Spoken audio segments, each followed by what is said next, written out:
Assalamualaikum warahmatullahi wabarakatuh. Hamidan lillah wa musalliyan wa musalliman ala Rasulillah Sayyidina Muhammad ibn Abdillah wa ala alihi wa sahbihi wa man walah. Amma ba'du. Para pemirsa, para pengikut dan para pecinta channel YouTube MZT Malang Raya. Alhamdulillah kita bisa melanjutkan video kita pada kali ini, kajian kita pada kesempatan kali ini, yang mana kajian kita akan mengulas dan membahas biografi singkat para ulama-ulama terdahulu yang beliau-beliau ini menjadi mata rantai keberlangsungan mazhab al-Imam Syafi'i. Yang mana pada kesempatan kali ini sosok yang akan kita bahas, sosok figur ulama yang akan kita kaji adalah salah satu ulama yang sudah tidak asing lagi di telinga kita. Kita sering menyebut beliau, kita sering mendengarkan nama beliau dengan sebutan Al-Imam Az-Zahabi. Kira-kira siapakah nama asli dari Al-Imam Az-Zahabi ini? Seperti apakah biografi dari Al-Imam Az-Zahabi ini? Maka pada kesempatan kali ini, inilah yang akan kita bahas dan kita ulas seperti apa biografi singkat kehidupan beliau, Al-Imam Az-Zahabi.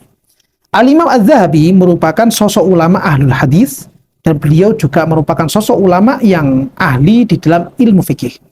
Nama asli beliau adalah Muhammad, yang mana Imam Muhammad ini memiliki ayah bernama Ahmad dan beliau memiliki kakek yang bernama Utsman. Lalu kemudian beliau ini karena terlahir dari satu marga tertentu, yang mana marga beliau ini dikenal dengan sebutan Az-Zahabi. Sehingga nama beliau kalau kita baca secara lengkap yaitu Muhammad bin Ahmad bin Utsman Az-Zahabi. Hanya saja di tempat kita, di sekeliling kita ini jarang para ulama-ulama kita atau para guru-guru kita menyebutnya dengan Al-Imam Muhammad Az-Zahabi. Para guru-guru kita sering menyebut beliau dengan Imam Az-Zahabi begitu saja. Sehingga nama beliau yang bernama Muhammad bin Ahmad bin Utsman ini tidak menjadi populer di sekeliling kita semuanya. Yang mana beliau Al-Imam Muhammad bin Ahmad bin Utsman Az-Zahabi ini merupakan sosok ulama kelahiran tahun 673 Hijriah. Artinya beliau merupakan sosok ulama yang lahir pada abad ke-7 dari perjalanan tahun Hijriah. Lalu beliau wafat pada tahun 748 Hijriah. Dari tahun 673 sampai pada tahun 748 Hijriah. Sehingga kalau kita hitung, usia beliau yaitu berjumlah 75 tahun. Selama 75 tahun ini, sejak beliau ini masih bayi, lalu kemudian di masa anak-anak, masuk pada usia tamyiz, masuk pada usia dewasa, sampai beliau ini wafat, kehidupan beliau terwarnai dan terpenuhi dengan nuansa-nuansa keilmuan, terutama dengan hadis-hadisnya Gusti Kanjeng Nabi Muhammad SAW. Yang mana beliau, Al-Imam Az-Zahabi ini, merupakan sosok ulama yang menjadi guru. Salah satu dari guru penulis kitab Tabaqatus Syafi'iyatul Kubra. Kita mengenal penulis kitab Tabaqatus Syafi'iyatul Kubra adalah beliau Al-Imam Tajuddin As-Subki. Al-Imam Tajuddin As-Subki ini sebenarnya beliau adalah salah satu murid dari Al-Imam Az-Zahabi. Al-Imam Az-Zahabi merupakan salah satu guru dari beliau Al-Imam Tajuddin As-Subki. Karena memang waktu itu Al-Imam Az-Zahabi ini dengan Al-Imam Taqiyuddin As-Subki, ayahanda dari Imam Tajuddin As-Subki, merupakan ulama yang hidup dalam satu masa, dalam satu zaman. Hanya saja beliau ini tinggalnya yang berbeda. Kalau Al-Imam Taqiyuddin As-Subki beliau itu lebih banyak berdomisili di daerah Mesir, namun Al-Imam Az-Zahabi beliau lebih banyak, lebih sering berdomisili di daerah Damaskus. Namun beliau berdua merupakan ulama besar yang dikenal masyarakat luas dan banyak karya-karya pemikiran-pemikiran beliau yang mewarnai kehidupan masyarakat muslim di hari-hari tersebut. Beliau Al-Imam Az-Zahabi ini, beliau memulai perburuan di dalam masalah ilmu hadis sejak berusia 18 tahun. Sebagaimana itu yang diceritakan oleh Al-Imam Tajuddin As-Subki sebagai salah satu murid utama beliau, beliau menandaskan wa talabal hadisa walahu samaniya asyarta sanah. Beliau memulai untuk berburu hadis, berpindah dari satu daerah ke daerah yang lain, dari satu negara ke negara yang lain, yaitu beliau lakukan sejak beliau berusia 18 tahun. di usia yang sedini itu, beliau Al-Imam Az-Zahabi sudah memulai dirinya, memulai langkahnya untuk berburu hadisnya Rasulullah Shallallahu Alaihi Wasallam. Bukan dari satu kota ke kota yang lainnya. Bahkan beliau berpindah-pindah dari satu negara ke negara yang lainnya. Tercatat di dalam kitab Tabaqatus Syafi'iyatul Kubra, beliau sampai pernah berpindah-pindah setidaknya dari 7 negara yang pernah ada. 7 negara yang pernah beliau singgahi untuk demi mencari hadisnya Rasulullah Shallallahu Alaihi Wasallam. Dari usia 18 tahun, awal mulanya beliau itu pergi ke daerah Damaskus. Beliau fokus di daerah Damaskus untuk mencatat hadisnya Rasulullah Shallallahu Alaihi Wasallam langsung kepada para ulama-ulama ahlul hadis yang ada di daerah Damaskus. Di hari-hari berikutnya beliau berpindah ke daerah Ba'labak, salah satu nama daerah yang ada di daerah Yaman. Dari utara sampai beliau berpindah ke selatan di daerah Yaman. Di daerah Ba'labak ini beliau menemui ulama-ulama hadis yang ada di sana, mencatat hadis-hadis beliau semuanya secara riwayat, secara lisan, dan dikumpulkan dalam tulisan-tulisan beliau. Setelah itu beliau berpindah ke daerah yang lainnya, mulai dari Mesir, sampai kemudian masuk ke kota Mekah, sampai beliau itu kemudian ke Iskandariyah, beliau kembali lagi ke Halab, beliau terus seperti itu beliau lakukan. Ada sebuah pengalaman indah saat beliau ini masuk ke daerah Mesir, yang mana waktu itu di daerah Mesir, salah satu ulama ahlul hadisnya adalah Al-Imam Ibnu Daqiqil Aid. Yang mana waktu itu masyarakat luas di daerah Mesir itu mengenal sosok figur utama yang memegang hadisnya Rasulullah Shallallahu Alaihi Wasallam beserta dengan semua sanad-sanadnya, yaitu beliau Al-Hafidh Al-Imam Ibnu Daqiqil Aid. Ketika Al-Imam Zahabi ini masuk di negara Mesir dan beliau berkeinginan untuk memburu dan mencari hadis-hadisnya Rasulullah Shallallahu Alaihi Wasallam, beliau kemudian mendengar nama sosok ulama yang bernama Al-Imam Ibnu Daqiqil Aid. Lalu beliau ini mendatangi rumah dari Al-Imam Ibnu Daqiqil Aid dan beliau berpamitan meminta izin supaya diperkenankan menjadi santri Al-Imam Ibnu Daqiqil Aid di dalam ilmu hadis khususnya. Ketika seperti itu, Al-Imam Ibnu Daqiqil Aid memberikan tes, memberikan ujian kepada Al-Imam Az-Zahabi ini. Kira-kira sosok yang bernama Az-Zahabi ini layak atau tidak menimba ilmu hadis kepada Al-Imam Ibnu Daqiqil Aid. Saat itu dikisahkan dalam kitab Tabaqatus Syafi'iyatul Kubra, ya Al-Imam Ibnu Daqiqil Aid ini memberikan pertanyaan. Ya karena memang waktu itu Al-Imam Ibnu Daqiqil Aid ini sosok figur ulama yang sangat ketat di dalam menseleksi santri-santrinya. Tidak sembarang orang bisa belajar kepada Al-Imam Ibnu Daqiqil Aid. Kalau memang pantas maka beliau mengizinkan, kalau tidak pantas maka beliau berharap supaya siapapun yang datang kepada beliau belajar terlebih dahulu kepada ulama yang lain sampai memang pantas untuk duduk di majelisnya Al-Imam Ibnu Daqiqil Aid. Saat itu Al-Imam Az-Zahabi ini memberikan pertanyaan kepada Al-Imam Ibnu Daqiqil Aid memberikan pertanyaan kepada Al-Imam Az-Zahabi dengan pertanyaan pertama, min aina ji'ta? Datang dari mana kamu itu? Al-Imam Az-Zahabi menyatakan minas Syam. Saya datang dari daerah Syam. Terus kemudian Imam Daqiqil bertanya lagi, bima tu'raf? Kamu ini pemuda dikenal dengan sebutan apa? Qala, beliau Al-Imam Az-Zahabi menyebutkan biz-Zahabi. Orang biasa memanggil saya dengan Az-Zahabi. Memanggil saya dengan julukan marga saya atau famnya saya. Lalu kemudian bertanya lagi, sebagai ujian pertama, apakah beliau ini layak untuk menjadi muridnya Al-Imam Ibnu Daqiqil Aid? Dengan pertanyaan, man Abu Thahir Az-Zahabi?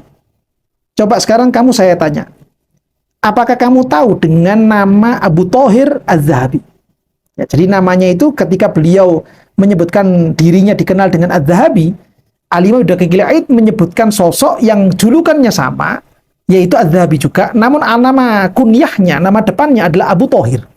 Siapakah kira-kira orang yang memiliki julukan Al-Imam Abu Thahir Az-Zahabi? Al-Imam Az-Zahabi yang masih muda, yang masih pemuda datang ini memberikan jawaban. Saya tahu siapa beliau, yaitu beliau adalah sosok orang yang memiliki nama asli Mukhallis.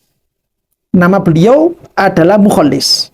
Kunyahnya Abu Thahir, marganya Az-Zahabi, tapi nama aslinya adalah Mukhallis. Lalu kemudian Imam Daqiqil Aid membenarkannya. Beliau tersenyum dan membenarkan jawaban dari Al-Imam Az-Zahabi. Pertanyaan kedua dilontarkan lagi.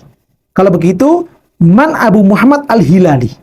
Kalau begitu coba sekarang, kamu tahu enggak dengan sosok perawi seseorang yang dia itu dikenal dengan julukan Abu Muhammad Al-Hilali. Tentunya nama ini merupakan nama yang samar, bukan nama yang dikenal oleh banyak orang, walaupun terutama orang-orang seperti di masa-masa kita sekarang ini. Siapakah kira-kira sosok orang yang memiliki julukan Abu Muhammad Al-Hilali? Al-Imam Az-Zahabi yang masih muda ini kemudian memberikan jawaban kepada gurunya yang mendapatkan julukan atau yang dikenal dengan sebutan Abu Muhammad Al-Hilali adalah beliau Al-Imam Sufyan bin Uyainah. Al-Imam Sufyan bin Uyainah dulu itu memiliki kunyah dengan sebutan Abu Muhammad. Dan marga beliau adalah Al-Hilali. Hanya saja nama Abu Muhammad Al-Hilali ini jarang dikenal atau tidak familiar di telinga kebanyakan masyarakat. Beliau lebih sering disebut dengan Sufyan bin Uyainah. Sehingga tes yang dimunculkan atau ujian yang dimunculkan oleh Imam Ibnu Daqiqil Aid, siapakah kira-kira sosok yang memiliki nama Abu Muhammad Al-Hilali? Dan jawaban dari Al-Imam Az-Zahabi yang masih muda ini ternyata betul. Beliau menjawab, Abu Muhammad Al-Hilali itu sebenarnya nama aslinya adalah Sufyan bin Uyainah. Santa.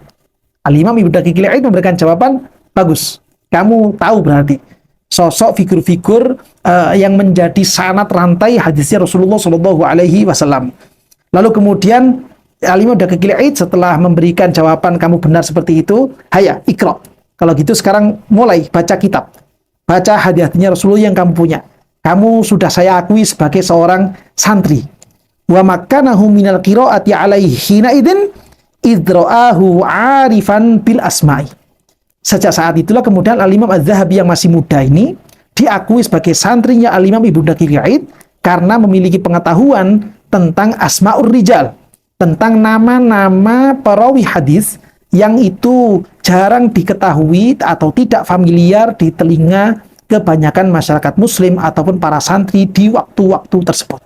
Artinya berarti Al-Imam Az-Zahabi yang masih muda belia ini, beliau sudah memiliki wawasan yang luas sekali, memiliki hafalan yang kuat sekali tentang sanad hadisnya Rasulullah Shallallahu Alaihi Wasallam, dan itu diakui oleh ulama-ulama yang hidup di masa itu. Di antaranya adalah beliau Al-Imam Ibnu Daqiqil Aid. Nah, ini merupakan pengalaman yang luar biasa. Salah satu pengalaman yang pernah dikisahkan oleh beliau Al-Imam Tajuddin As-Subki di dalam kitab beliau yang berjudul Tabaqatus Syafi'iyyatul Kubra. Beliau pernah ditanya, artinya Al-Imam Tajuddin As-Subki ini pernah ditanya oleh gurunya yang bernama Al-Imam Az-Zahabi ini. Yang mana pertanyaan itu saat itu, ya, man fil ummati afdalu min Abi Bakrin As-Siddiq radhiyallahu anhu bil ijma'. Coba kamu wahai Tajuddin As-Subki muridku, ya, kira-kira siapakah sosok manusia yang dia itu kedudukannya lebih afdol, lebih bagus dibandingkan Abu Bakar As-Siddiq? Sebagaimana yang kita kenal bahwa sosok Abu Bakar As-Siddiq ini merupakan figur manusia yang luar biasa. Beliau bisa mendapatkan julukan As-Siddiq karena saking kuatnya keimanan beliau kepada Gusti Kanjeng Nabi Muhammad Shallallahu Alaihi Wasallam. Pertanyaan itu kemudian dilontarkan kepada salah satu murid beliau yang bernama Al-Imam Tajuddin As-Subki dengan pertanyaan, siapa yang lebih afdol dibandingkan Abu Bakar As-Siddiq di antara umatnya Rasulullah Shallallahu Alaihi Wasallam ini? Sosok figur santri yang dikenal dengan Tajuddin As-Subki ini memberikan jawaban secara adab, memberikan jawaban secara akhlak kepada gurunya. Beliau Tajuddin As-Subki menjawab, yufiduna syekh, saya hanya ingin mendapatkan faedah, mendapatkan ilmu dari lisan panjenengan wahai guru. Artinya bisa jadi waktu itu Al-Imam Tajuddin As-Subki sudah tahu jawabannya, tapi beliau tidak mau melontarkan jawaban itu kepada gurunya. Beliau ingin mendengarkan langsung seperti apa jawaban atau ilmu dari lisan gurunya dengan mengungkapkan jawaban berbentuk yufiduna syekh. Guru jenengan yang punya hak untuk memberikan jawaban. Nah, ini merupakan satu panutan untuk kita semuanya, bagaimana hendaknya kita memiliki sikap, memiliki adab, memiliki akhlak kepada guru-guru kita semuanya. Maka kemudian Al-Imam Az-Zahabi ini memberikan jawaban kepada murid beliau Al-Imam Tajuddin As-Subki dengan jawaban Isa ibnu Maryam alaihi salam. Orang atau sosok figur manusia yang lebih afdol dibandingkan Abu Bakar As-Siddiq adalah Nabiullah Isa bin Maryam alaihi salam. fa innahu min ummatil Mustafa sallallahu alaihi wasallam yanzilu ala babi Dimashq wa ya'tammu fi salati subhi bi imamiha wa yahkumu bi hadhihi syariah. Karena sosok yang bernama Nabi Isa bin Maryam alaihi salam ini juga akan menjadi salah satu dari bagian umat Gusti Kanjeng Nabi Muhammad sallallahu alaihi wasallam. Beliau akan muncul pertama kali dari babi Dimashq. Beliau akan muncul dari daerah Damaskus. Beliau akan melakukan sholat subuh secara berjamaah di Masjid Damaskus. Dan lebih utamanya lagi, beliau waktu itu akan sholat subuh sebagai seorang makmum, bukan sebagai seorang imam dalam sholat subuh tersebut. Dan beliau merupakan manusia yang lebih afdol dibandingkan dengan Abu Bakar As-Siddiq, karena beliau memang sebelumnya telah menjadi nabi dari nabi-nabi Allah Subhanahu wa Ta'ala. Nah, inilah kiranya para pemirsa, para pengikut, dan para pecinta channel YouTube MZT Malang Raya, beberapa ulasan, beberapa biografi singkat dari sosok ulama yang bernama Al-Imam Az-Zahabi, yang penting bagi kita semuanya untuk bisa kita petik, supaya kita bisa mewarnai kehidupan kita dengan bagaimana akhlak, adab yang dimunculkan oleh para ulama-ulama terdahulu, sehingga kita semuanya bisa menjadi orang-orang yang soleh. Kita bisa menjadi orang-orang yang mendapatkan ridho dari Allah Subhanahu wa Ta'ala, dan demikian juga kita berhasil mendapatkan kecintaan dari Gusti Kanjeng Nabi Muhammad sallallahu alaihi wasallam. Amin ya rabbal alamin.